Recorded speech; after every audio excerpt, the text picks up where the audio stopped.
Pampa Debates. Oferecimento GBOX Previdência e Seguro de Pessoas. A proteção certa para a sua família. Unimed Porto Alegre. Cuidar de você. Esse é o plano. Biscoitos Zezé. Carinho que vem de família. O Banrisul te conecta. Banrisul Digital. Clique e simplifique. E Sescope RS. Cooperativismo. A grande força do Rio Grande. Estamos iniciando mais um Pampa Debates. Mês de janeiro de 2018. Passou muito rápido este ano. E nós estamos realizando esta série Lideranças Gaúchas. Vamos analisar o passado recente, o presente e o futuro do Brasil, do Rio Grande do Sul, num contexto internacional. E para tanto, entre tantas autoridades que já passaram por aqui, nós temos o prazer de receber nesse início de ano o presidente do Sistema Fiergs, Dr. Gilberto Petri. Prazer tê-lo aqui. Todo meu. Presidente, nós tivemos a oportunidade no mês de dezembro de acompanhar o relatório do Sistema Fiergs. Aliás, parabéns, o André Nunes é um economista campeão. E eu fiquei, até certo ponto, preocupado com os números. Muito embora toda a esperança que se tenha, confiança no futuro que a gente deposita, mas antes de chegarmos a este futuro que está aí em 2018, eu fico me lembrando aqui do Galó, que em 2015 disse, bom 2018, né? Então agora é hora até de conversar com o Galó para saber o que ele está pensando a respeito deste 2018. Mas este ano, especialmente para a indústria, foi um ano de números negativos e preocupantemente negativos. Por que o senhor, que tipo de análise o senhor faz destes números que foram tão prejudiciais à indústria do Rio Grande do Sul e, em consequência, à geração de emprego e de renda? Bom, em primeiro lugar, uma satisfação estar aqui contigo, né, e aos teus telespectadores. Tu falaste assim que já estamos em 2018, né? Tu sabes que, Paulo Sérgio, que uma coisa que me preocupa muito é exatamente a velocidade com que o tempo passa, né? A gente fica com a sensação que o tempo passa cada vez mais rápido, embora a velocidade que ele ande seja igual, mas a sensação que dá é que ele passa cada vez mais rápido, talvez pelas inúmeras atividades que hoje nós todos tenhamos na nossa vida cotidiana. Em relação à pergunta específica, eu te diria o seguinte, o ano de 2017, tá, ele começou razoavelmente bem e vinha se comportando bem até abril, quando ocorre aquele fato que atrasou 6 meses a recuperação da atividade, que foram as denúncias do seu Joesley Batista. Seu Joesley foi lá, não vou entrar no mérito da questão, mas do ponto de vista econômico, ele causou um estrago tremendo, né? Então fez com que as atividades se recolhessem, assim, né? Vamos dizer assim, os cavalos estavam no páreo e seguraram um pouco a carreira. E daí isso atrasou muito, que só veio se restabelecer a partir assim de setembro, por aí, tá? Voltou a vir na velocidade que vinha e que faz com que tenha esse resultado que nós prevemos da ordem de 0,7%, 0,8% no crescimento do PIB. Porque é normal, os atores econômicos, quando existem esses processos, eles se recolhem aguardando para ver o que vai acontecer. E foi exatamente isso que ocorreu, tá? Foi um mal muito grande aquilo que ocorreu. Eu cheguei até a notar lá na sua fala que o episódio de Joesley Batista atrasou o Brasil, né? Foram 6 meses ali de grande preocupação. Você se lembra que naquele dia do relatório eu falei uma coisa que eu falei no discurso de posse meu em julho. A velocidade do trem da economia real é diferente do trem da política e o trem do sistema judiciário. O sistema judiciário trabalha com prazos, trabalha os políticos também, quando fazem as questões do parlamento, o sistema político, né? Mas a economia real, que a economia real é essa que nós estamos, do dia a dia, não. Você chegou no fim do mês, você tem que ter tido venda para conseguir pagar suas contas. Já o trem do setor público é diferente. Ele tem aquelas fontes de renda permanente e se ele não tiver, ele emite títulos, coloca no mercado e paga essas contas. Então é diferente, ninguém vai ficar ali sem receber porque o imposto entrou a menor naquele ano, né? Os estados têm esse problema, cita-se o caso do Rio Grande do Sul, porque eles não têm essa prerrogativa de emitir títulos e emitir moeda, que o governo federal tem os dois. Sim. Pode-se até dizer, bom, mas se ele emitir moeda vai dar inflação. Muito bem. Mas emite moeda todos os dias. Mas ele emite moeda igual e dane-se, ele paga as contas, né? Bom, então isso aí ocorreu, né? E prejudicou muito a atividade industrial. Por isso que eu não entro no mérito da questão. Estou olhando do ponto de vista de quem sofre as consequências, que sou eu, tu, o sistema de vocês que é privado, de rádios, jornais, esse negócio, todo o sistema também sofre. Vocês necessitam anunciantes, necessitam da venda de jornais, tudo como nós. Eu, por exemplo, fabrico caldeiras, né? Fabrico tanques, eu tenho que vender isso. Se eu não vender, eu não pago minhas contas. Ora, se meus clientes não compram, eu fico mal. É diferente da posição governamental, né? É completamente diferente. Então, isso realmente prejudicou muito a atividade industrial. Bom, obviamente que o Brasil é um país que precisa se reaquecer a sua economia. O Brasil precisa botar se fala em 13 milhões de desempregados, na realidade nós temos muito mais que isso, né? E nós temos um grupo de pessoas aí que estão na mais absoluta informalidade. Sim. Na informalidade sem pagar, INSS sem pagar nada, né? Então isso eleva... mas tem muitos que gostam de estar na informalidade, claro, até para não pagar essas coisas. Exatamente. Mas eu acho que esse número é muito superior aos números revelados pelo próprio governo. Agora, o governo não contribui decisivamente para esse desaquecimento da economia, que, além dos atos de corrupção, além da incompetência que o governo revela em obras desnecessárias, em obras mal feitas, em obras inacabadas, né, por uma lentidão, por uma morosidade, né, onde nós estamos submetidos aos interesses corporativos, né, porque o momento de orgasmo do burocrata é quando ele diz não. Não. Parece o supremo prazer dizer não. Aí que ele detém o poder, né? Tem o poder. Aí o empresário tem 4 caminhos a seguir. Ou se humilha ele, implora solução, ou o empresário recorre à justiça, que vai demorar uma eternidade, ou o empresário vai ao seu superior, que normalmente é um político, aí é o prazer dobrado. Ah, é? Foi falar com o político, então resolve com ele. Eu fora.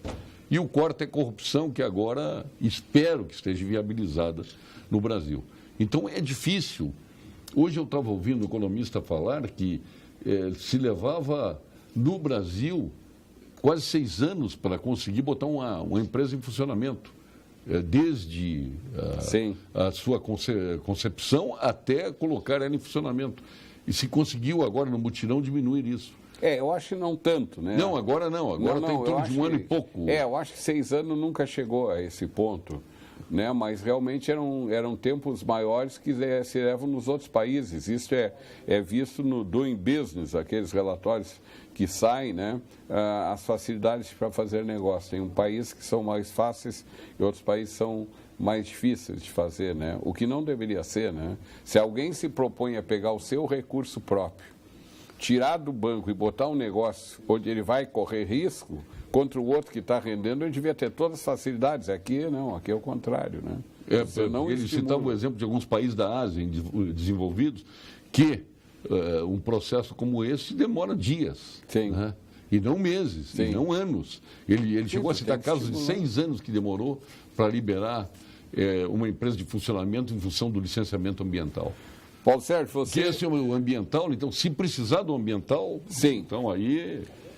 Exatamente, né? O Paulo Sérgio, quando nós tivemos no Japão, no meio do ano passado, em junho, com o governador, para ver a viabilidade da questão carboquímica e de montar uma usina utilizando o carvão do Rio Grande do Sul, com a tecnologia da Zika Vajima, que é uma tecnologia de ponta e tal. Então, eu me lembro que a secretária Ana Perini, que tem feito um trabalho até de diminuir os prazos de concessão dessa questão do meio ambiente, manifestou assim a questão do ambiente, meio ambiente, que ela estava preocupada, ela viu e ela olhou e disse, não se vê nada, que maravilha e tal, ficou muito feliz. Aí eu brinquei com ela e disse assim, governadora, a secretária está preocupada com a poluição, estou preocupada quem é que vai assinar o cheque de 2 bilhões de dólares para fazer a usina, porque se não tivesse cheque, nem se preocupa com a poluição, que não vai haver, né? Então, quer dizer, daqui a pouco se dá uma atenção talvez excessiva para uma coisa, né, e se segura para não fazer andar. Esse tempo, um diretor da Petrobras me visitou, logo que eu assumi a federação no ano passado, me visitou para dizer que a Petrobras parece que tem uma solicitação de uma licença para pesquisar 150 quilômetros dentro do mar, aí na bacia do Rio Grande do Sul, e não consegue até hoje, que o IBAMA não fornece. Quer dizer, lá dentro do mar... Vê que chega a 6 anos os prazos, né? Para algum tipo sim. Dentro dessa ideia, sim. Se essa pesquisa é uma firma específica, leva, né? Porque não conseguiu. Aí o economista está certo, né? Então, eu acho que realmente a coisa não pode ser assim, mas nós temos esperança que desses 4 itens que tu fizeste, acho que essa questão da corrupção atrapalha, porque a corrupção, eu também disse isso no meu discurso de posse, ela gera uma concorrência desleal, onde aquele que é corrupto, né, consegue, então, fazer ou ganhar o negócio contra aquele que não fez a corrupção. Quanto correto, contra o correto, entendeu? Então, isso aí gera uma concorrência desleal. E nós temos que ser contra esse tipo de coisa. A concorrência tem que ser leal. Ganhe o mais apto. Pois se fala tanto no descolamento da economia da política. É impossível, porque o poder público ele faz questão de te manter manietado. Nós somos verdadeiras marionetes, ou por leis, ou por decisões, sejam elas do executivo ou mesmo do judiciário. Então, nós continuamos atrelados a essa teia de leis que nós temos no país e a teia de exigências que vem de um Estado absolutamente judicializado como o nosso. Então, vem a questão. Hoje se fala tanto em função do leve crescimento que nós estamos experimentando, para quem andou no fundo do poço, qualquer crescimento é crescimento. Não descolou a economia das políticas, das leis e das decisões, especialmente do Executivo e nas decisões judiciais do Poder Judiciário. O senhor acredita que é possível o descolamento dessa ordem no Estado que nós vivemos? Bom, eu te diria o seguinte, tá? Esse colamento que tem 2 causas principais. A principal é o sistema federativo que nós temos aqui, onde, via de regra, os municípios e os estados dependem do poder central. Quando numa federação clássica, tipo os Estados Unidos, os municípios e os estados têm grande independência. Né? Tanto que, por exemplo, nos Estados Unidos, o sales tax, que é o imposto sobre vendas, varia de estado para estado. Cada um põe aquele que acha mais interessante. As federações funcionam lá. Funcionam, né? E aqui não. Né? E a segunda questão é o sistema político que nós temos, aonde tem 30 partidos políticos no Congresso Nacional. Na realidade, são 28 partidos que têm assento no Congresso Nacional. Mamando na teta do contribuinte. Do fundo partidário. Dinheiro do contribuinte. E que eu acho que não pode ter tanta ideologia diferente que justifique tanto partido. E aí, partidos negociam o apoio. E esse negócio tem um custo. Eu nem estou falando que seja o custo financeiro efetivo. Eu estou falando assim, o seguinte, eu te apoio, mas se tu fizer uma ponte no lugar tal, que é aquela ponte que tu diz, bom, em vez de nós fazermos a ponte ali, nós devemos fazer em outro lugar, mas lá eu vou ter esse essa que apoio, o Darcísio Perondi conseguiu numa emenda ali de Tiradentes para a Argentina. Pô, nós precisamos terminar a ponte do Guaíba e não conseguimos terminar, aí vou fazer uma ponte que não tem nem projeto ou nada, ou coisa nenhuma. Tiradentes ou Porto Xavier? Porto Xavier ali, o distrito de Tiradentes. Entende? Então, realmente, vamos dizer assim, essas pressões que ocorrem e o governante, para conseguir governar, se vê obrigado a fazer determinadas concessões, termina ele sendo engessado por esse tipo de coisa. Vou te dar um exemplo, claro, agora de um outro país que é modelo assim no mundo, a Alemanha. A Angela Merkel perdeu agora a maioria que ela tinha em função da política dela, via de regra, da questão da imigração, que ela é considerada aberta demais, muito tolerância, então grande parte da população não apoiou ela. Ela perdeu. Para ela conseguir a maioria, ela teve que fazer uma concessão com um partido pequeno, não me lembro se é o Verde ou qual, e aí ela já teve que fazer concessões. Então, sempre que você vai fazer concessão, né, você termina tendo que aceitar coisas que não estavam muito bem no seu programa partidário. Né? Então, eu acho assim que esse modelo que nós temos aí de partidos em excesso tinha que ser mudado. Isso aí eu acho que tinha que ter 5, 6 partidos e deu. Pois aí entramos na questão das reformas. As questões. Entramos nas reformas. Aqui todo mundo pensa em fazer reforma. Aí já se tentou lá aquela reforma da Previdência do Fernando Henrique, da Previdência não, da tributária, do Fernando Henrique Cardoso, que o relator foi o governador Germano Rigoto, então deputado federal, fez um trabalho primoroso. Para onde é que foi aquela reforma? Para a gaveta. Não houve interesse nenhum em fazer. Então faz uma reforma trabalhista, que foi boa, mas não foi tudo aquilo que se esperava. Vai se fazer uma previdenciária que também é totalmente meia boca. Os protegidos continuarão protegidos, beneficiados continuarão beneficiados de uma forma incompreensível, né? Nós precisaríamos fazer essa reforma política e não se faz. É tudo que precisa ser feito, muitas vezes é feito e até temos que dar graças a Deus, mas é feito meia boca. O senhor acha que alguém terá peito nesse país um dia de fazer aquilo que se precisa, com autoridade, com argumentos e montando uma base que realmente lhe proporcione isso aí? Será que a sociedade está feita a entender que o bom gestor não é aquele que bate a mãozinha nas costas e aperta a mão ou sorri, mas aquele que vai resolver os problemas do país? Ou vamos continuar olhando para o próprio umbigo e protegendo as corporações? Primeiro eu acho assim que a sociedade não vai entender tudo isso nunca.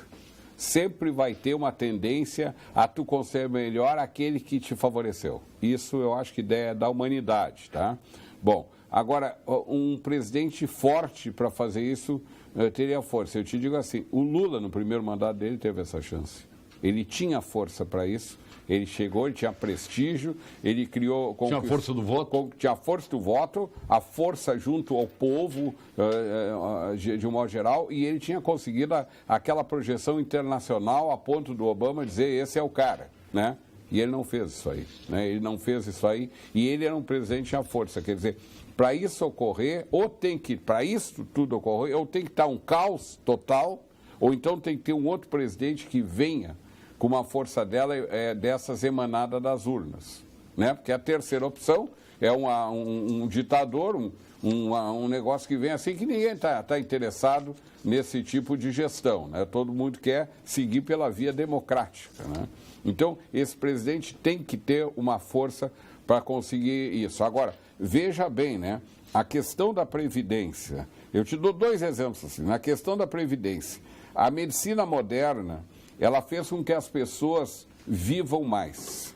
Eu acho que nos últimos 20 anos, a população conseguiu um aumento médio aí de uns 10, 12 anos para viver mais, tá? Em função de novos remédios, novos diagnósticos, novos tratamentos, tá? Só que isso tem um custo. Porque você trabalha a mesma idade, contribui a mesma idade, vai ganhar 10 anos mais. Isso tem um custo, a sociedade tem que entender isso. Para nós vivermos mais, é um bônus. O ônus é que tem que pagar isso. E para pagar tem que ter renda, né? Então, é uma questão atuarial. Tem que ter receita para pagar. A segunda questão, na questão dos impostos, né, é a seguinte...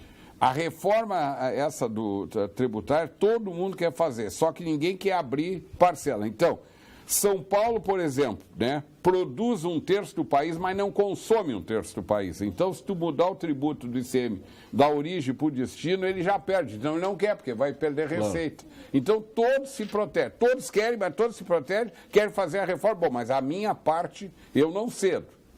Né? Então, aí fica complicado. E nem querem aprovar realmente um Estado com federações fortes. Não querem. Não, porque aí o Poder Central perde esse direito. Né? A questão da retomada do crescimento. Na explanação lá do Seno Fiergues, do André, entrou a questão das empresas, né? Que estão vivendo uma situação financeira precária em função de todas essas crises acumuladas, porque nós temos crise em todas as áreas, né? Inclusive institucional. E pior que institucional, que são os poderes se enfrentando, se defrontando, nós temos crise dentro dos poderes. Tem ministro chamando ministro para duelo, tá? O que é uma barbaridade. A ociosidade com que as empresas têm hoje, exatamente por falta de demanda, que vem lá de um mercado de trabalho desempregador, como está aqui, deteriorado. A indústria em média tem 35% de ociosidade. Ou seja, tu precisava ter só 2/3 da fábrica que tu tem para produzir o que tu está vendendo. Ou ter mais gente consumindo. Ou tem que ter mais gente consumindo. Baixo crescimento da renda e o mercado de trabalho na situação que está, que é desempregador. E a crise fiscal do setor público, que ela é perversa. Eu acho que qualquer gestor público ele encontra soluções de duas maneiras, ou aumenta o número de impostos ou aumenta os impostos. Sim, é o que é mais fácil de fazer. É o que é mais fácil. Porque realmente soluções, fazer uma reformulação completa nesse sistema fazendário que nós temos, que é um sistema rentista, dirigido por banqueiros, né? Nós não vamos conseguir mexer. Então fica a questão, quando é que nós conseguiremos ter um sistema fazendário que realmente incentive as pessoas através de impostos mais condizentes, né, que as pessoas tenham prazer de pagar, como está no Paraguai agora 10%, praticamente a varrer. Quando é que nós vamos ter isso no Brasil? O senhor acredita que vamos ter um dia? Olha, eu não saberia te dizer, eu te diria duas coisas assim. Os Estados Unidos, por exemplo, no final do ano passado, aprovou aquela lei para diminuir os impostos, é o que o Trump propôs, onde diz que os mais ricos vão pagar menos, aquela história toda. Bom, mas o que ele diz é que ele espera com isso gerar desenvolvimento e retomar, então, o que ele perdeu em isenções, retomar com o que vai ter mais de arrecadação, fazer a compensação. Tá? Mais emprego e mais renda. Mais emprego e mais renda. O Paraguai, por sua vez, ele não tem indústria. O que ele está tentando atrair se torna mais fácil. Quer dizer, tu pega Itaipu, né? Quem construiu a usina de Itaipu foi o Brasil. O Paraguai entrou com a área, com a parte física dele. Nós botamos todo o dinheiro, tal, mas a metade da usina gerada é dele, quer dizer... É um negócio meio complicado. Nós assim, entramos com metade da área física também, o Paraguai com metade da área física, mas nós entramos com todo. Com todo o resto. O custo foi todo nosso. Então, me parece assim que naquela divisão o Brasil deveria ter sido um 60/40, não 50/50, ele botou tudo, né? Então, o Paraguai hoje tem energia sobrando, que ele vende para o Brasil. Quer dizer, ele não gastou nada para fazer ela, mas foi aquinhoado pela natureza, ele vende para o Brasil. E hoje, em função disso, ele está fazendo políticas de atração para atrair empresa para ir para lá, uma vez que ele não tem essas empresas, né? Agora, eu não saberia te dizer se o dia que lá tivesse já bem estruturalmente, industrialmente definido, se esse imposto se mantém.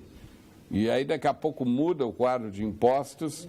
E isso é coisa de 20 anos. Daqui a pouco assim. Daqui a pouco, olha que muda e tu tá lá com a tua Daqui a pouco entra um novo bispo lá de presidente, daqui a pouco tem um novo golpe. Esse aí tem que cuidar muito. O bispo Garanhão. O Lugo. O CREMERS está lançando mais uma edição da Operação Verão com Saúde. O objetivo é avaliar as condições do trabalho médico e do atendimento à população durante o veraneio. Equipes de fiscalização estarão vistoriando unidades de saúde das praias e os serviços de socorro nas estradas que levam ao litoral. CREMERS, estado de alerta pela saúde. Vinhos e espumantes para todas as estações você encontra na Vinhos do Mundo, que foi eleita a melhor loja de vinhos de Porto Alegre em 2017. Lá você encontra os melhores vinhos e espumantes produzidos ao redor do mundo. São mais de 1000 rótulos para você escolher. Conheça as lojas da Cristóvão Colombo, no número 1493, Alípio César, no 203 e Getúlio Vargas, no número 1135. Vinhos é Vinhos do Mundo. A Unicred é a instituição financeira cooperativa que acredita que realizar é estar junto. Por isso está sempre transformando investimentos em resultados e oferecendo as melhores soluções para você transformar oportunidades em grandes conquistas. Em 2018, conte com verdadeiros parceiros. Vamos juntos fazer novo ano, este novo ano ser inesquecível. Unicred, mais valor para você. Sabor irresistível, viu? O senhor que gosta, e vem da indústria, né? O doutor Gilberto Petri gosta muito de qualidade no churrasco, pois esta qualidade dos produtos da nossa Castro, frigorífico Castro, alimento Castro, lá de Pelotas, surpreende. As linguiças e salsichões são maravilhosos. Tem uma mignon que é espetacular, tem uma calabresa forte extraordinária e tem uma defumada que também merece respeito.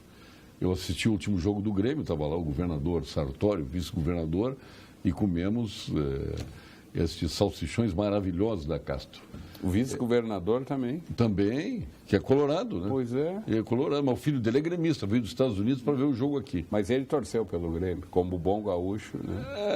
Aparentemente, mas é muito calado, muito quieto, sim, acho que meio sofrido, mas como vice-governador, óbvio, por força ele de quer o ofício. bem do Rio Grande. Por né? força de ofício. E você encontra os alimentos Castro na Rede Zafari, qualidade desde 1960.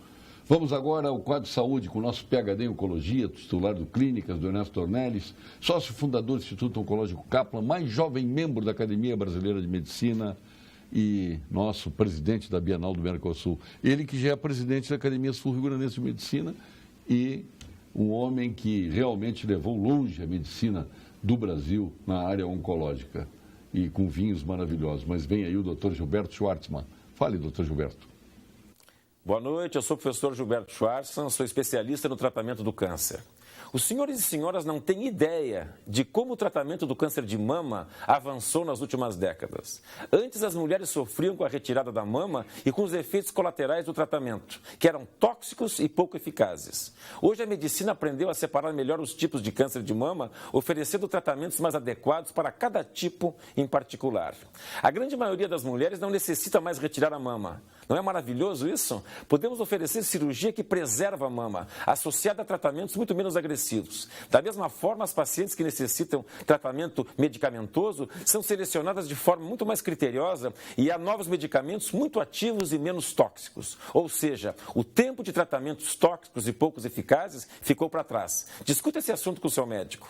Selic, a redução da Selic. Eu lembro que a Dilma fez reduzir artificialmente a Selic e depois teve que também acelerar o processo de valorização da Selic. A gente está vendo, e claro, beneficia as dívidas do governo e tal, mas isso não chega no público, presidente. Meu sentimento. Bom, vamos ver, como é que está o cheque especial? Como é que está o. Tá, vamos fazer vamos fazer a seguinte colocação, tá? A redução da Selic, ela tem muito a ver com o controle da inflação. Sim. Ou seja, para uma inflação de 3, uma Selic de 10, de 4, de 7, embute um juro real de 4%. Tá? Bom, tudo bem. Agora, o que ocorre? Quando ela reduziu aquela ocasião, a inflação estava mais alta. E aí aquilo funcionou meio mal. Agora, como a atividade está deprimida e a inflação está baixa, teve espaço para fazer isso aí. Não quer dizer que o vacina não tem, porque se também baixar demais, aumenta muito o consumo e daqui a pouco pode gerar inflação. Claro que as fábricas hoje... Porque a inflação de demanda, só que hoje nós não temos demanda. Não, nenhuma. Aí, olha o que caiu de preço. Sim, veja bem. Olha, segundo os próprios dados da Fieres, caiu alimentos e bebidas. Sim, agora veja bem, as fábricas têm capacidade ociosa. Significa que antes de subir o preço, por falta de capacidade de produção, elas vão tratar de lotar sozinhas. Aí, no segundo momento, tem a pressão de preços, né? Que aí vem pela inflação de demanda. Todo mundo quer e não tem. Tá? Então, eu acho que esse espaço para isso tem. Agora, se baixa muito o juro, como o Brasil sempre teve um juro alto, a figura que passa na cabeça da pessoa normal é que o juro não está dando nada. E daqui a pouco isso aí pode dar um certo tirinho pela culatra, que o cara pode sair a querer consumir qualquer coisa e tudo mais. Para a economia, sim, não é ruim. Para mim, sou industrial, não é ruim. Nós tivemos isso com os ágios, né? Isso aí e tal, né? Agora, não, o ágio é uma figura assim que é muito ruim acontecer. Mas pode ser que fica aí. Agora, vamos para o outro lado, que não chega ao consumidor tal. O banco, quando ele formula o preço dele, do custo do dinheiro dele, ele põe assim, o custo da oportunidade. A escassez para quem precisa, porque quem não precisa não pede dinheiro em banco. Quem pede dinheiro em banco é quem precisa. Exato. Se precisa, paga. Bom, é que nem tu chega na farmácia e compra um remédio. Se tu precisa do remédio, vai pagar o preço. Bom, aí o que ocorre? Daí ele tem a cunha fiscal embutida ali, a inadimplência. Você deve ter visto que no ano passado a Caixa Econômica teve um problema, tem uma inadimplência no fundo, aquele que ela banca com o dinheiro do governo, mas que o governo não dá o dinheiro, ela adianta primeiro dos estudantes lá, 32 bilhões, quer dizer, os caras pedem dinheiro para estudar e não pagam. Não paga nem a primeira prestação e por aí vai. Então, em tudo isso, ele soma tudo isso aí e bota aquele juro, que, obviamente, é absurdamente elevado. absurdamente elevado, não é dizer pouco, mas ele usa isso aí para fazer esses altos lucros que o sistema bancário tem no país, né? Presidente, vamos trazer um pouquinho aqui para o Rio Grande. A gente sempre vê a questão do carvão, que é uma riqueza nossa, mais que qualquer outro estado. Então, há uma perseguição nacional contra o nosso carvão, tem que acabar, polui o nosso carvão mineral. Aí o tabaco, que é outra riqueza, que segundo os próprios dados da Farsul, lá que eu vi, ficou mais detalhado na questão do agro, né, e da Fiergs do agro com a indústria, também um ataque, porque nós produzimos fundos. Nós já temos tão poucas coisas aqui que nós podemos nos chamar de campeões, né, fora o Grêmio. É claro, né? Então, mas vamos pegar e atacar o tabaco e nós não reagimos a isso. Eu não vejo os nossos deputados fazer uma defesa intransigente de produtos que agora que eles estão achando que vão parar com o consumo de cigarro no mundo porque vai parar o tabaco gaúcho. Para que São Paulo passa a produzir. Não, é um absurdo, estamos tirando as indústrias daqui. Eu acho assim que a indústria do tabaco é das mais organizadas que tem e que dá os melhores retornos para aqueles integrados que tem. Foi das primeiras a fazer, há 100 anos atrás, Souza Cruz entrou com isso, né? Bom, e tem um certo... não, a palavra não é bem essa, mas seria uma certa hipocrisia, assim, do governo federal, arrecada horrores com o IPI e depois faz tudo isso. Então, se é ruim e não pode, proíbe nacional. Agora não, mas eu não vou proibir. Então vamos parar com as bebidas, então. Vamos parar com as bebidas. Aí tu vai e faz aquela apologia da defesa da maconha no Uruguai. Aí pode. Os mesmos? Os mesmos. Agora, o cigarro não pode. Então, fica um troço realmente meio gozado isso aí. Eu acho que o Estado tem que defender aqueles negócios que lhe dão uma fonte de renda. E o fumo, ele é a maior parte do fumo daqui é exportado. Né? Exportado para fora. Sim. E tem uma renda lá para o seu trabalhador, seu agricultor, muito boa. As fábricas de fumo de Santa Cruz lá são muito organizadas, dos setores mais bem organizados que tem aqui, né? Agora, está aqui o nosso agropecuarista aí, vem a questão do fundo rural, que o Alexandre, nosso ministro lá, Alexandre Moraes, né, resolveu desenterrar um negócio que já tinha sido decidido pelo Supremo como inconstitucional. Agora volta à tona com prejuízo brutal, especialmente para o Rio Grande do Sul. Aí vem a questão, agora está se falando na Lei Candir, extinguir a Lei Candir. Mas vem cá, vamos trabalhar onde o Brasil precisa, vamos buscar desenvolver esse país. Aí fica com picuinhas, que são casos ultrapassados, tirando um tempo enorme do parlamentar, do executivo e trazendo um prejuízo brutal ao empresário. Tu disseste um troço que eu acho que é muito importante, que é o seguinte, essa questão do Fundo Rural, que terminou remontando a 2002, né, quer dizer, 16 anos, esse tempo de demora dos julgamentos é um troço meio complicado, né? Então, para essas questões de cunho, de interesse nacional, daqui a pouco um processo, porque processo sobra em trâmites, tem prazos a ser cumpridos e os juízes procuram seguir os prazos que dão aos advogados, o tempo que eles têm, tudo normal. Só que, vamos dizer assim, quando pega uma questão de uma pessoa, pode até daqui a pouco levar um pouquinho mais, embora todo mundo quer o seu processo julgado. Mas essas questões de interesse nacional julgadas pelo Supremo, elas têm que ter uma celeridade um pouco maior. Às vezes pega vistas, né, e fica lá. Eu me lembro de um processo que o ministro Nelson Jobim pediu vista uns anos atrás, ficou 4 anos e meio em vista e não voltou a julgamento. Então fica a sociedade toda esperando aquilo ali. Acho também... A insegurança jurídica é brutal. Brutal, mas eu acho também que o Supremo tem excesso de processo para ele julgar. O Supremo Tribunal Federal não pode julgar tanto processo como o nosso é sobrecarregado. Tudo virou constitucional, entendeu? Tudo virou constitucional. Olha, o Supremo é a corte de elite da nação. Teoricamente, lá os seus 11 ministros são as melhores cabeças jurídicas do país, né?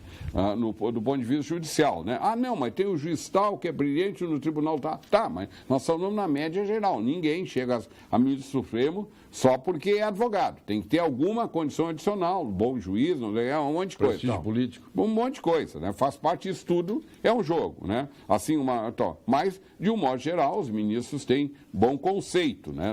Não são amadores. Então, o que eu gosto? Sobrecarregar eles com o excesso de processo que tem, Não tem cabimento. A corte americana, tá, julga lá 200, 300% num ano, todos os ministros. Chega a nossa aqui, julga 12 mil. É muito processo, aí não pode, tinha que ser julgado pelas cortes de instâncias inferiores, né, esse tipo de coisa. Né? Daí, quando dá uma decisão dessa aí, esse tipo que impacta, tipo fundo rural, tipo aquela questão dos incentivos fiscais, se valia ou não, que terminaram fazendo um projeto de lei para convalidar os incentivos fiscais, cria-se um passivo enorme. A questão das correções dos planos, se lembra? Das cadernetas de poupança, como é que terminou resolvendo aquele negócio? Botaram 10% mais em cima da folha das empresas para pagar o rombo do fundo de garantia. E quem suportou foram as empresas, nós não tinha nada a ver com aquilo. Cada vez mais menos pagam essa conta. Cada vez mais menos pagam a conta. Está terrível isso. E às vezes tu paga a festa e nem é convidado para ir na festa. É verdade. Não, aliás, pagamos todas as festas. Brasília todas. Inclusive a corrupção. Aquele dinheiro no apartamento de Dedéu, lá do irmão dele, como hoje chamou, quem foi que chamou? O Galó chamou a mãe dos G10, vamos botar assim, de mãe metralha, né? Ou a metralha mãe. Deixa eu te contar uma questão muito interessante que eu já questionei. Eu tenho ações da Petrobras, que eu comprei. Comprei na Bolsa, depois comprei no lançamento dela e tal. Pagou 45. Um monte de gente. 45. Tá. Aí fizeram um ataque no bolso da Petrobras, no caixa da Petrobras, via corrupção, tá? Então, eu não recebo dividendo nos últimos 2 anos. Não sei se vão dar em 2017. Tá. Eu tenho direito a processar essa gente, porque eles me tiraram meu dinheiro. Claro que tem. Essa gente que tirou aí da corrupção, me tirou o dinheiro. Meu e de todo mundo que comprou. Eu chamo de serial killers essa gente. Sim. Porque eles estão matando gente nas estradas, por falta de estrada em condições, nos corredores dos hospitais. Né? Estão matando gente de toda a ordem nas ruas, no meio urbano, no meio rural. As pessoas estão morrendo. Tanto na segurança pública, quanto no trânsito, quanto nos hospitais. Por culpa deles que se corromperam e levaram todo esse dinheiro público aí, que não é público, é dinheiro privado na mão do público para cuidar. Toma o meu dinheiro, cuida e me retorne serviços. Tudo que eles não fazem. Então, são serial killers. Ladrão é serial killer. Político, ladrão é serial killer. Ninguém me tira isso da cabeça. Paulo Sérgio... E estão soltos. Como é que pode ter num apartamento em Mala 51 milhões de reais de dinheiro vivo? E nós que nos horrorizamos com dinheiro na meia, com dinheiro na cueca, no bolso. Pô, depois dinheiro numa mala. A mala virou fichinha. Não, se tu for pedir para sacar dinheiro, 10, 15 mil num banco da tua conta, tu tem que informar antes, que não tem no caixa disponível. Os bancos pedem a provisão. Claro, se tu for lá insistir, eles pedem para tu esperar e tal, mas senão não tem. Aí o cara tem 51 milhões num apartamento e não é assim. Dinheiro nosso. Atirar dentro de mala. É o meu, o seu, é de todos nós. Uma coisa impressionante. O dinheiro é nosso que está lá. É boa a expressão serial killer. Serial killer. Bom, e o Rio Grande do Sul de Deus? Tem solução? Eu não quero chegar ao ponto que chegou o prefeito Nelson Marquesan.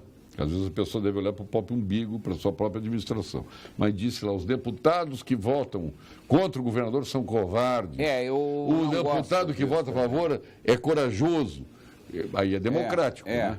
Votar contra ou a favor é democrático. Se nós botamos os que votam contra os nossos interesses, é porque a maior parte do povo quis que eles estivessem lá. Perfeitamente. Infelizmente. Perfeitamente, né? Eu acho assim, primeiro... Estados, países e estados, vamos dizer, municípios, não quebram que nenhuma empresa quebra, um banco quebra, ou seja, desaparece a existência do mercado, tá? Países não quebram, áreas físicas não quebram, né? Vão continuar existindo. A questão é que mais cedo ou mais tarde aparecem soluções. No nosso caso aqui, do estado do Rio Grande do Sul, tem muita dificuldade que nós carregamos uma série de coisas. Quer dizer, o estado tem dificuldade para demitir, ele não pode demitir porque são concursados, são estáveis. Ele carrega uma aposentadoria, uma folha de pensão das pessoas, até uma das maiores, porque é o estado onde se vive mais no Brasil. Isso é um bônus para nós, né? Viver mais é um bônus, mas tem um custo que é carregar isso aí. E a economia está deprimida. Se a economia do Rio Grande do Sul conseguisse crescer num padrão melhor, nos percentuais maiores, ela poderia vamos dizer assim, arrecadar mais impostos e com isso conseguir suprir, pelo menos equilibrar as contas do ano, ou seja, não ter déficit. Não temos superávit, mas não temos déficit. Aí a despesa as dívidas se manteriam igual. Não, mas o que tem acontecido é que existem dificuldades de reduções, os governantes conseguem fazer, então todos os anos aumenta um pouquinho, né? E aí tem essa dificuldade. Mas eu tenho fé no Rio Grande do Sul, tá? Eu tenho orgulho. Agora pode, olha, eu não quero, não sejamos hipócritas. Se nós estivéssemos na situação, estaríamos utilizando os mesmos benefícios. O que está errado é a lei. Sim. E errado quem criou a lei. Não pode o Estado ter 497 coronéis reformados e 27 nativos. Não, e com idade baixa. Meus amigos coronéis que jogam bola conosco, eu, se tivesse nessa situação, estaria reformado também. Não são senhores, tá? Os senhores estão dentro de um processo legal. O que não é moral nem ético é a lei. Essa não é. Não, e até numa idade baixa, né? Sim, claro. Porque é interessante, os coronéis da brigada que nós conhecemos, tu conhece, é tudo gente, assim, nova e saudável, gente boa. Eu particularmente, assim, acho a brigada uma instituição respeitável. 180 anos. 180 anos. Fiz um programa aqui só com a brigada. Não teve um e-mail que contestasse a brigada. Não, teve mais de 500 WhatsApps elogiando. Talvez seja a instituição mais respeitada do Rio Grande do Sul, né? É verdade. Ela tem grandes serviços prestados. Agora tu encontra coronéis aposentados com idade nova, jogando futebol bem e gente boa, que a lei terminou fazendo com que ele caísse, fosse para a reserva e tudo mais, tal, né? Não. Então, efetivamente, essa legislação tinha que ser modificada. Tinha. Voltamos. Se o senhor estivesse lá, também estaria reformado. Há muito tempo. Eu também estaria reformado. Então, não vou ser hipócrita, nem pregar moral de cuecas aqui, porque eu faria a mesma coisa. Errado está a lei. Tem que mudar. Agora, aí a pressão corporativa, como se não bastasse eu estar beneficiado, eu quero que a sociedade seja prejudicada de eterno, para que outros que entrem no meu lugar sejam prejudicados. Exatamente. Eu tenho dito uma coisa aqui que eu deixo as pessoas... Agora, Paulo Sérgio, só vou te dizer uma coisa. Eu tinha idade para me aposentar e esperei mais quase 3 anos, porque eu achei que eu era muito novo. E eu achei que eu me aposentando, eu ia me sentir meio velho. Daí me disseram assim, mas tu para buscar essa diferença, que é claro, daí tu ganha mais, porque em vez de se aposentar com 35 anos, eu fui a 38, né? Daí eu disse, tu vai levar 17 anos para buscar essa diferença. Eu disse, mas eu não estou interessado em morrer. Sim. Como eu não estou interessado em morrer, se eu também levar mais tempo, não faz diferença. Se eu morrer antes, não é para mim. Então, eu quero ter a sensação de que eu sou novo ainda. Porque tu sabe como é, o cara vai aumentando a idade e tal, né? Aquela história assim que a vida começa aos 40 é das maiores frias que eu já entendi isso aí. Não, negativo, né? Não, 50 é a idade da sabedoria aqui, tu vai e começa a doer aqui, começa a doer ali, tu corre... A melhor idade. Tu corre no jogo de futebol e só diz que é a melhor idade que nunca teve 20 anos. As pernas não acompanham o cérebro e o guri aquele passa no teu lado voando, que é isso? Não, olha aqui, só fala em melhor idade que não tem 20 anos. Pô, ninguém pode falar em melhor idade. Pô, melhor idade. Né? Mas eu acho que essas questões elas têm que ser corrigidas e os corporativistas, né, as pessoas que estão na liderança dessas instituições, têm que entender isso. Sim. Tem que construir um futuro para os filhos deles, para o Brasil. Ou eles estão pensando que os filhos dele também serão promotores, juízes, desembargadores? Eu acho que é isso que estão pensando. Eu acho que tinha que ter uma previdência mais igual, sabe? A disparidade entre a aposentadoria e o sistema previdenciário do poder público ainda é muito distante do privado, né? Então, eu acho que assim, tinha que dar uma mexidinha aqui e tal. Eu entendo tudo que tem, tu passa em concurso, tu faz uma série de coisas, quer dizer, tu não tem a possibilidade de fazer uma poupança via determinadas coisas que a iniciativa privada te permite, mas não pode ser tão grande a diferença, né, entre alguém se aposentar com 40 mil e outro com 4, aí fica muito grande. Eu estava falando que eu ia dizer uma coisa que horroriza as pessoas. Eu sou a favor ao auxílio moradia do Judiciário, do Ministério Público. Eu sou a favor. Sabe por que eu sou a favor? Sabe por que eu sou a favor? E eu acho que tem que conceder para todas as carreiras, inclusive para a Brigada Militar, todo mundo tem que ganhar auxílio moradia. Porque aí o camarada não sai, ele fica. E cada um, outro dia tem um desembargador nosso que saiu chorando, se aposentou aos 70 anos, não pegou a lei da bengala.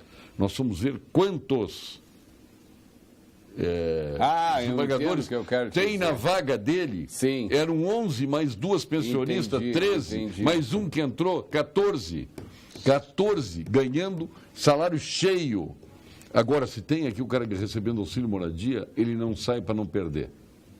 Né? Então, na realidade, se ele está ganhando 27 e o auxílio moradia é 27, ele está economizando 23.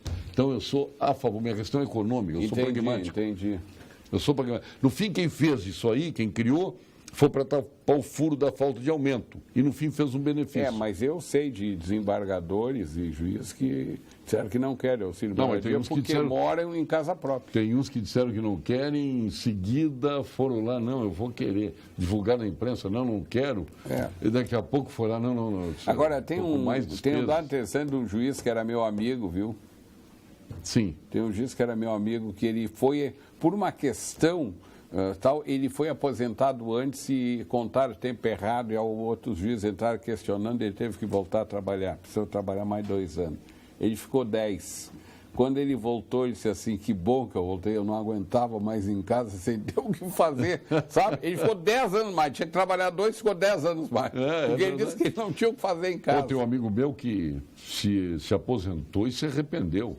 Acabou depois falecendo, infelizmente. Entrou em depressão. Esse é o problema. Porque quando tu tá trabalhando, tu tá convivendo com pessoas e conversando. Agora tu fica só em casa. Por isso que eu penso, né? Eu morro trabalhando, eu trabalho morrendo. Vamos ao ponto final com Gimo e FCDL. Ponto final. Oferecimento Produtos Gimo. Qualidade comprovada. FCDL apresenta QComércio, o maior e mais completo programa de qualificação e gestão de empresas. Vamos agora ao ponto final. Projetando este ano, o senhor acredita que vamos ter melhoras? As eleições que vêm por aí, as ameaças de Lula, de Bolsonaro, enfim, que se discute tanto, né? Bom, porque aí são 2 extremos. Sim, né? eu te diria o seguinte, primeiro que eu acho que economicamente o ano vai ser melhor, tá? Porque chegou um momento no ano passado que a economia descolou da política. E as pessoas começaram a ver que não dava só para ficar todos os dias ouvindo coisa da Lava Jato, coisa ruim, né? Então que tinha que começar a trabalhar no sentido de fazer a sua vida andar. E aí a economia começou a andar para frente. Em relação a Lula versus Bolsonaro, você está lembrado que na apresentação do relatório me fizeram essa pergunta, um repórter, e eu disse, bom, do Lula já se conhece, do Bolsonaro nem se sabe o que pensa. Então, eu não tenho uma opinião aqui, eu acho que o que vai acontecer é surgir um candidato de consenso de centro. Eu acho que a população brasileira não está mais muito afeita a extremos, nem da direita, nem da esquerda, tá? Quer dizer, o Lula, candidato de esquerda, fez tudo aquilo, por exemplo, mas ele fez coisas que ele não podia fazer, perdoar a dívida lá da Bolívia. Ele não tem direito de perdoar a dívida da Bolívia, o dinheiro da nação não é dele, ele é o gestor dali. Então, esses arrobos para um lado, ou então pega o lado da direita, vai para outro, eu acho que isso a população não está com muita... muito interessada nisso. Eu acho que ela quer um candidato assim mais equilibrado e tal, um negócio desse tipo. Eu acho que isso vai surgir. Então, se vai surgir, o senhor considera o Alckmin homem de centro? Centro-esquerda? O Alckmin, eu acho que ele é um cara de centro-esquerda, assim como o Meirelles é um cara de centro-direita. Né? E assim como o próprio presidente da Câmara, tá? Não sei se tem essa bala toda, mas ele é um homem de centro, a meu ver. E ele transita bem no meio político. Né? Ele até se firmou, surgiu lá meio entrando para presidente, mas eu acho que ele começou a transitar bem. São opções que tem, né? E a ameaça do Dória desapareceu, né? Não, o Dória eu acho que primeiro ele tem que mostrar que ele tem que ser um grande prefeito de São Paulo. Que ele é um marqueteiro de mão cheia. Sim, né? E que nem a figura do Luciano Huck, quando surgiu o nome dele, eu não vejo como ele vai dirigir um país, né? Agora, eu não quero lhe fazer a pergunta que lhe fizeram lá no Fiergs. Se fosse para a final, para o segundo turno, Bolsonaro e Lula, em quem o senhor votaria? Eu não posso dizer. Não me deixa nesse pepino. Não, aí é ruim, né? Não me deixa nesse pepino. E o Álvaro Dias, em que se fala pouco nele? É um camarada sério, é arrojado. Não, eu não tenho sei se... o Álvaro Dias na conta de série. Agora, se tu me perguntar assim, o que ele de bom ele fez, tá? O que ele bom de fez, eu não me lembro.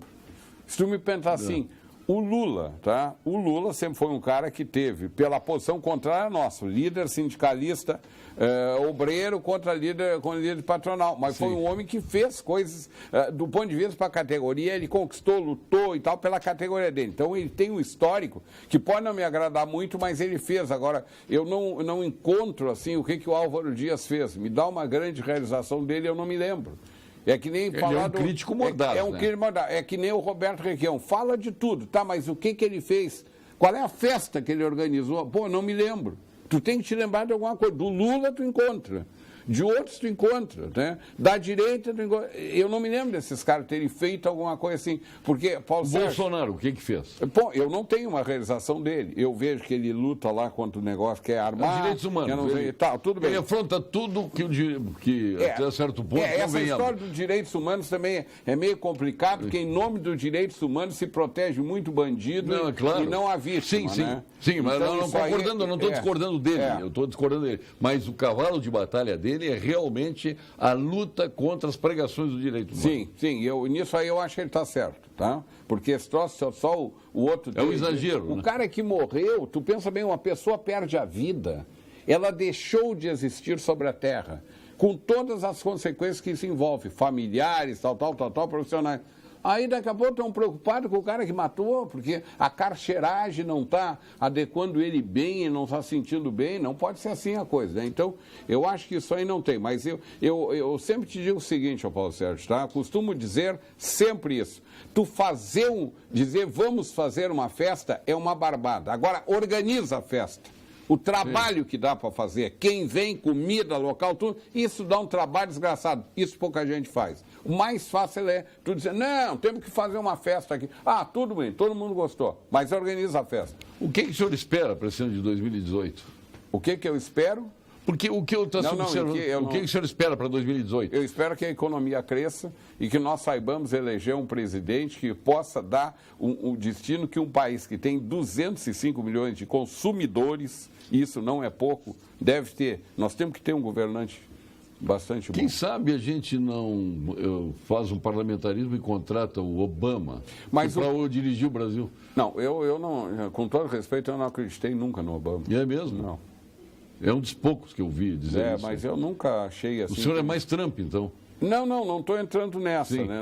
Eu gostava do Ronald Reagan. Do Ronald Reagan? Eu gostava do Ronald Reagan, que era pau, pedra, tu entendeu? Não tinha muita volta. Mas o Trump é mais ou menos isso, né? Não, mas o Trump, ele compra umas brigas meio desnecessárias aí, que não se justifica, a meu ver, né? Incendiar agora o Oriente Médio? Vai, incendiar o Oriente Médio, pra quê? A coisa está mais ou menos calma, ele vai incendiar. Então, isso aí não. O Reagan eu gostava, até o Bill Clinton eu achava um bom candidato. O Obama, eu não tenho nada contra ele, mas não vi nada assim muito a favor. Ele pegou a economia combalida depois do Bush, né? E ele conseguiu recuperar os Estados Unidos. Mas a economia americana... E até no cenário. Não, mas vem cá... A cara americana no mundo era ruim. A economia americana é muito forte e tem um banco central muito forte. Mas fracassou. Ele que fracassou com o Bush. Não, mas ele que tocava, o Banco Central americano é que fez a recuperação da economia. Bom, por que não fez antes com o Bush, então? Fica a questão, né? Não, mas tu está querendo me questionar, eu não estou defendendo o Bush aqui, o Bush foi comprar uma briga. Não, eu estou comparando. O Bush comprou comparou o Obama com o Ronald Reagan. Não, eu não comparei. Eu disse que eu não gostava muito, mas prefiro o outro. É diferente. Não, claro. Então, né? Mas eu estou comparando. Eu comparar o Messi com o Cristiano Ronaldo. Eu não comparo, são dois estilos diferentes. Agora, se perguntar qual é dos dois... Quase que eu entendi o Médici. Não. Qual é dos dois que o senhor prefere? Ah, bom, eu prefiro o Cristiano Ronaldo. E o Médici me agrada mais. Que o senhor prefere? Não, isso aí eu nem me lembro quase. Isso aí. Não, o que eu estou te dizendo é o seguinte, tá? Eu não sou um cara apaixonado pelo trabalho que o outro fez lá, né? Essa questão, não estou dizendo que ele é ruim nem nada, né? Agora, eu acho que nós temos que ter um presidente que nos puxe para cima, que faça o país... Não, que seja forte, que tenha liderança e que faça as reformas que a gente precisa. E nós estamos que tenha o respeito do parlamento brasileiro. Não, sem negociar. Deixa eu te dizer uma coisa, o parlamentarismo que se fala em implantar, com esse monte de partido aqui, tu não faz nada. Não consegue. Tu tem que ter uma base de apoio. Sabe por quê? Porque o presidente, no sistema previdencialista, tu tira via impeachment. No parlamentarismo é via moção de desconfiança. Pô. Presidente, 2018 não podia trazer um processo de união maior entre as entidades empresariais? Porque eu acho que não. Mas nós temos uma boa união empresarial. Mas estou falando no Brasil. Eu estou entendendo que as pessoas estão puxando uma para cada lado. Não, eu te digo assim, no Rio Grande do Sul nós temos uma boa união das entidades. Né? A nível brasileiro, eu te digo que eu conheço a CNI, que é a que eu me filio e participo. Claro. A CNC e a CNA eu não tenho maiores condições de opinar, né? Talvez porque falte essa união. Porque chega na hora, é a mesma coisa. Tratam assuntos distintos, né? Uma trata do comércio e outra da agricultura, né? E nós tratamos da indústria. Mas uma é dependente da outra. Mas não tem essa correlação e tal. Aqui no estado... A agricultura gera a indústria. Aqui no estado... A indústria gera o comércio. Aqui no estado, FEComércio, Farsul e Ferx tem um relacionamento, a meu ver, maior que no nível nacional. A meu ver. Sim, não, claro, não, isso eu entendo. Não, estou falando nacional. Por que nós precisamos hoje? É pressionar o parlamento brasileiro. Aqui no Rio Grande do Sul... Mas dentro da CNA os caras não se entendem. Lá, a Cátia Abreu não se entendia com os outros. Essa já passou. Nós não temos esse problema na CNI. A CNI tem uma união e tem uma liderança respeitada. Presidente... Muito bem, meu amigo. Os repelentes Vivas Altos protegem o senhor, a sua família contra mosquitos e pernilongos. O melhor está aí, a Atlântida está aí, né? Isso traz segurança e eficácia. Conheça os produtos Vivas Altos e escolha o seu na Panvel mais próximo. Então, eu estou aqui, ó. Nosso Júlio Motim está lhe mandando aqui, ó, para o senhor e para sua família. Obrigado, tá? Repelentes. Muito bem. Olha aí, que espetáculo aí. Olha que bom, rapaz. Aí. Muito bem, o Júlio é nosso amigo. Nosso figuraço. Amigo. E um homem que... É da minha diretoria, o Júlio. Sim. É membro da minha diretoria. É um homem que é da indústria e é do comércio mesmo. Que faz um trabalho excelente na Panvel, hein? E na Lifar também, que produz o Vivas Altos. Né? E na Admédio, a distribuidora também conceituada, quer dizer, ele está em todas as pontas. E é gremista ainda. Presidente, feliz 2018 para o meu amigo aí. Obrigado.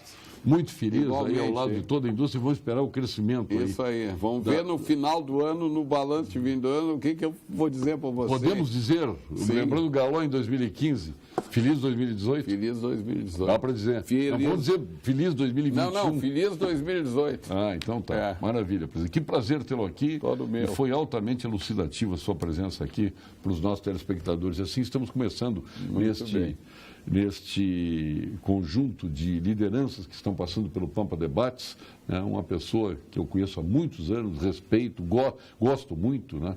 É um amigo, é um companheiro leal e um homem que é uma liderança do Rio Grande do Sul. Por isso está aqui no programa trazendo toda a sua experiência e ensinamentos para todos nós. Eu agradeço estar aqui presente. Realmente nós nos conhecemos há muito tempo, né? E sempre tivemos um convívio muito bom. Eu acho que ele conheceu, eu era bancário ainda, eu trabalhava no Unibanco. Podia estar hoje de diretor do Bradesco. Não. Presidente do Bradesco. Eu não tive vários convites para ir para São Paulo. Sim, mas o teu viés, esse jornalístico, foi maior. Sempre te atraiu mais, né? Me roubou para cá. Até juiz de futebol tu foste. Até juiz, não, eu diria que fui juiz, não é até. Pois foi uma bela passagem. Não, até porque eu digo é porque foi uma fase da tua carreira. Mas o que terminou te roubando mesmo foi pro jornalismo. Foi. É porque eu trabalhava no Unibanco na época e apitava futebol. E tive oportunidade no Unibanco. Não é fácil apitar futebol, assim, claro pensa que é barbado. Tu tem que decidir na hora. O bom é ser comentarista, como eu fui 23 anos. Claro, aí é uma barbada. Aí é tirando pedra, né? Sim, aí tu comenta o que aconteceu. Eu deixei de ser a vitrine para ser a pedra. O juiz, só para concluir, o juiz normal pega o processo, lê, analisa e tudo mais. O juiz de futebol tem que decidir na hora. E não pode errar. pior ainda. É verdade, é verdade. Mas bons tempos, só fiz amizades no futebol. Isso aí. Em qualquer quadrante do futebol. Obrigado, presidente Tá bom, Gilberto eu que Petri, da agradeço a nossa todos aí. Fiergs, do nosso sistema Fiergs. Fique agora com as principais notícias do dia, da sua região, com os apresentadores locais do Jornal da Pampa. Obrigado, boa noite. Grande 2018 para todos.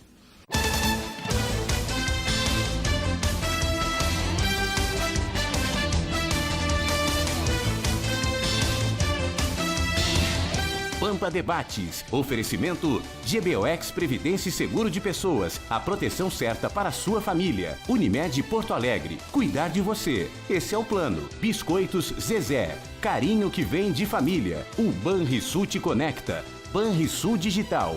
Clique e simplifique. E Sescope RS. Cooperativismo. A grande força do Rio Grande.